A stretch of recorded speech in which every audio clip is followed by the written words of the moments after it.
Hello, and welcome to another Wellness Wednesday with the Milwaukee Rep. My name is Brenna Kempf, and I'm a yoga teacher and theater teaching artist here in Milwaukee. I specialize in working with women, children, and the disabled community, and my aspiration within each of these networks is to offer methods of regulation and restoration that are deeply nourishing. And rest is what I'd love to connect with you about today. We're at a very unique time in this moment in history where several different layers of our experience as a collective are asking us to be very outward, to be very action-oriented and expressive. All of these different sources or layers that are asking a lot out of us are going to be supported by what we cultivate for ourselves in terms of rest. But working in our favor is the lunar cycle. We just had a new moon on Sunday, June 21st. And the new moon and the period that we're in right now, the waxing period, this is a time for starting to put your intentions into action. So if you desire to bring rest into your life, this is a perfect time and a perfect place to begin. I really believe that rest and wellness is a birthright belonging to each and every one of us simply by being here. And one of my favorite things to offer is a restorative yoga practice. This really allows us the space to stop doing and to drop into being. So today I'd love to show you a restorative shape, which is a variation of Matsyasana, or fish shape. I learned this shape from one of my teachers, Graciela Jerkowski, and we'll be creating it on our spine.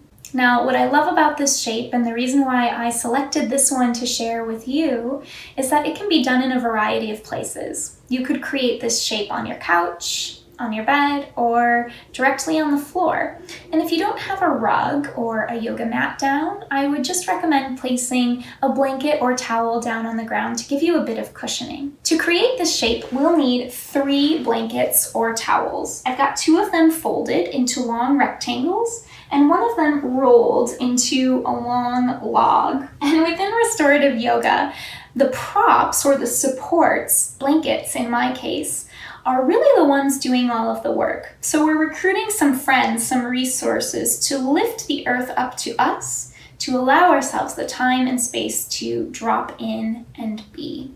You can take your rolled blanket and place it near the bottom edge of your practice space. This is going to end up supporting your knees. And then with your 2 folded blankets, you can start by placing one of them down vertically, so this will run in the same direction as your spine, and the second folded blanket will be placed on top horizontally.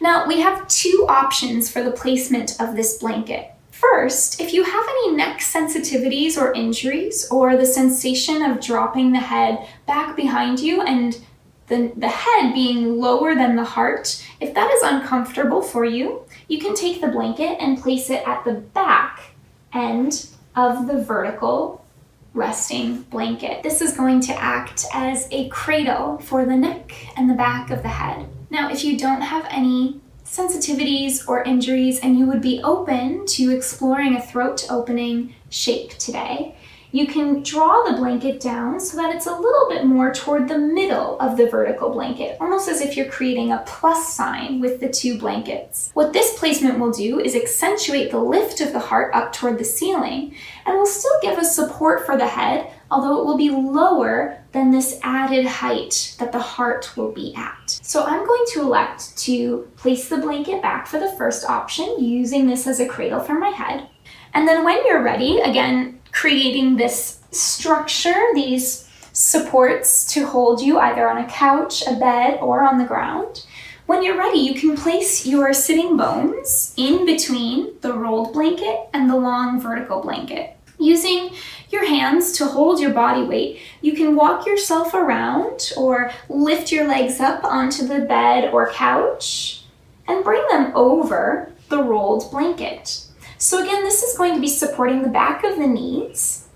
And if you find that you would be a little more comfortable with more support under the knees, you could take a second blanket and drape it over this roll, or even roll it up again so that you have a very thick bolster underneath and lifting the knees. As far as the spacing between your sitting bones and the vertical blanket beneath you, you can just make a light fist with one hand and place it in between your spine and the bottom edge of the vertical blanket. This provides enough safe space for the low back. Now with the legs extended long, again, knees being held by the blanket, you can rest the hands on either side of the hips. Give yourself an inhale and root to rise from the sitting bones, lift up through the crown of the head, and then with your exhale, begin to walk yourself back using hands or forearms as brakes, lowering down until the entire spine is held by the blankets. Looking for the landing spot, maybe adjusting the blanket that's holding the knees. There we go. Maybe adjusting the blanket that's holding the head and neck, making sure that the shoulders aren't touching it.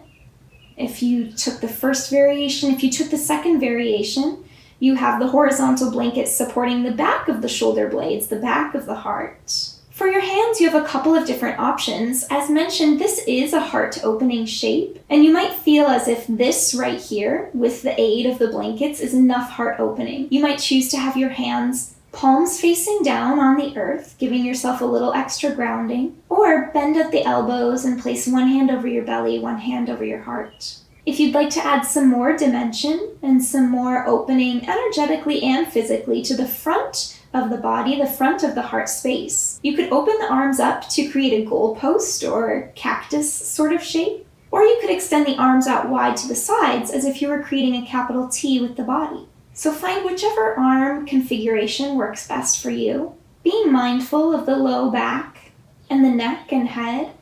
And if there's any discomfort or any sensations of pain, such as tingling, sharpness, you can make your way out of the shape and perhaps give yourself some more supports. You might find that an extra blanket under the knees will provide a little more relief to the low back.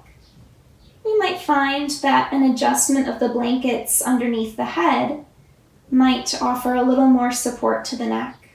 And then you can choose to either let the eyes be softly open, looking at one point on the ceiling, or you can allow the upper eyelids to gently meet the lower eyelids. You can allow your breath to be exactly as it is, and invite your whole self to rest within this shape. You can rest in this shape for 3 to 5 minutes, or anywhere that feels comfortable for you. When practicing restorative shapes, I like to set a timer on my phone or even my alarm clock as a signal for my mind and my body to be at ease. That's one less thing for me to remember to take care of in this moment, and I can focus that care and energy toward myself. When you're ready to come out of this shape, you can bring little movements into the body. Maybe a brushing of the thumb against the other fingers, a wiggling of the toes. And then take a bend into one knee, placing the foot on the rolled blanket. Bend into second knee, same thing. And then pressing your body weight into the soles of feet, lift and shift your hips over to one side, allowing you to roll over and rest on the side body, head still held by the blankets, or resting on your curled arm underneath you.